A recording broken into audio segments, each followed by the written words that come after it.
Dan Hubbard, casting director for The Gentleman. This show is a spin-off of Guy Ritchie's film. Were you a fan of the film?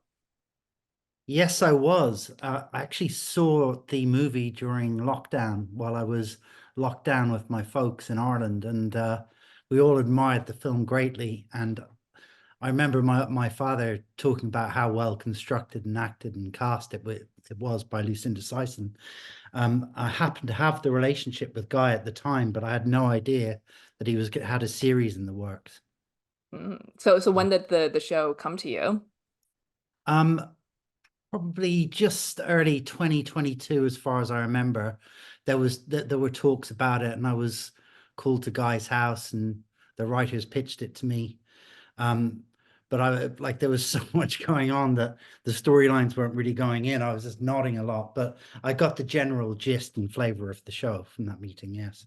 hmm So what was it like an immediate yes for you, and do you feel any like pressure because this was a film already to like kind of live up to any fans' expectations of the show Well, being similar to the film? it's a very good question. Yeah, I mean, I was very overwhelmingly intimidated by living up to Syson's cast, but it was made clear that we were rebooting the cast completely because it was a different story within the same universe.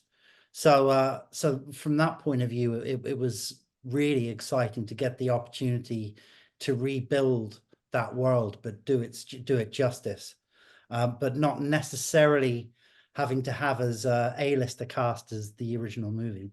Yeah. You're not casting Matthew McConaughey or no. Well, there might have been discussions, but I think in the end we decided to keep both those projects separate. Mhm. Um, but who knows? There might be more movies in the future. Mm. Sequel. There you go. I understand that Theo James or the show was shooting or started production when the White Lotus season 2 had just started airing. Yeah. So you guys had already cast Theo James. So what was that like knowing that he was on this other show and his star was gonna rise while you already cast him as the lead of this show when you were in production? Well, I'm trying to remember, had The White Lotus come out by the time we'd cast Theo? Um, Actually, I think, yeah, I think you're we had to cast Theo the same way as everyone else. He Mhm. didn't get a straight offer, so to speak. He had, like, everybody had to sing for their supper eventually and read for us. Um, Initially, I don't think Theo wanted to read, but to get him approved finally, because it was such a jigsaw puzzle and building that family, and making sure that their chemistry was right. Daniel Ings and Theo, we had to get everyone to read, but we had the most important part of it was getting Theo to screen test with Dan Ings to make sure that they had that dynamic. Yeah. Mm.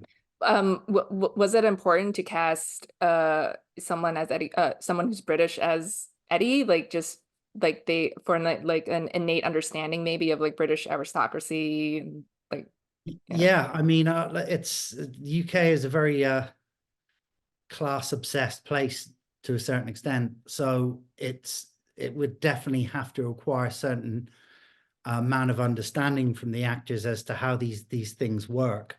So yeah, getting people like Theo and Dan who really understand that, that whole kind of the separate universes of the guy on the street and the guy in the mansion, and all the sort of dynamics and complications and politics that come with it. They definitely had to understand that world, but also be adaptable. So in a sense, Theo was so good for that because he's just so trustworthy and alpha and straight down the middle, whereas Dan is more of a wild card and certainly could come out there with all the sort of out there-ness of Freddie in the moment. For sure. Well, Dan has also said that you really advocated for him for the role. So why did you know that he was right for Freddie? Well, that's a good question. And I mean, I've known Dan for quite a long time and he's come in for lots of things. And I'm sure that my esteemed colleagues in the panel have seen him loads. But I think it was the show I Hate Susie Hmm. that I saw him in, which is starring Billy Piper, Carleen Crawford cast, which I was a big fan of. But that really, got me to see the sort of darkness and the rawness and the desperation of the character of Freddie, but also his kind of charm as well. And also being able to kind of make that whole relationship work with Billy Piper was what sold it to me for Freddie. Um, I suppose also Sex Education. He's got loads of comedic moments in that, but Dan really did it for himself in the moment, um, especially especially once he was plonked in there on day one in the chicken suit. Great moment. Hats off to any actor who can pull that off. Did you, so you didn't have him, you didn't picture him in the chicken costume when you were thinking of him?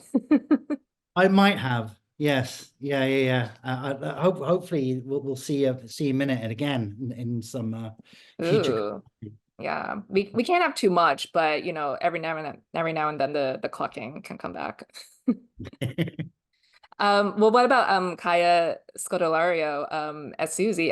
She and Theo also said like they had never met before they were cast, and they also have great chemistry. So did they have a chemistry read as well for it? Um, do you know? I don't think we had time, unfortunately. Mm. I've always been a massive fan of Kaya's ever since Skins. She was my favorite character in this UK show called Skins. She played the character of Effie, and so she's kind of like a cult legend amongst the younger generation. My daughter, who's 23, is a massive fan, and I just think she's fantastic, Kaya. And we needed somebody who had that strength without moving. She's got to be intimidating, but also it was very important that we had somebody that understood that world. And she's from a place called the Harrow Road in London, so it's quite a tricky place. And she just had that experience, that real life experience, to really empower the character of Susie, because I think Susie's probably the most intimidating character of the lot. Hmm. Yeah, for sure. Well, if they, so how can you tell if actors will have chemistry if they can read together? Yeah, do you just hope they do once they show up to set? Um, we, I don't know. I just felt so strongly about Theo being right for. Sorry, I forgot the name of the role now. Eddie. Eddie. Um, I just knew what he'd do with it, and I don't know. He's quite a handsome chap, Theo James, to Hmm. to a lot of people. Hugo Boss model and all the rest of it. I don't think I've met many people who don't seriously swoon in his presence, men and women. Um, I have faith in actors a lot of the time when I've seen their work before, and also with a director like Guy Ritchie, who is just brilliant to work with. He gets the best out of the actors, and he has a sort of process which everybody has to adhere to. Um, it is a leap of faith, but it was just an added bonus. But of course, when the characters first meet, they're very standoffish, and there's a lot of distrust, and we don't know whether she's a goodie or a baddie. So I felt that they're such fine actors, and they are the core of the characters, that eventually they'd find it in time. And so all those little moments off camera and the little nods and the winks came from them, actually. Um, so really testament to the actors. Hmm. Yeah, for sure. And I love that like they're not romantic partners too. And like, they really resisted that in the show as well. So refreshing, so refreshing. Just a mutual respect um, through whatever they're getting up to. Hmm, for sure. Well, you hinted before like about a season two. Is there any word yet?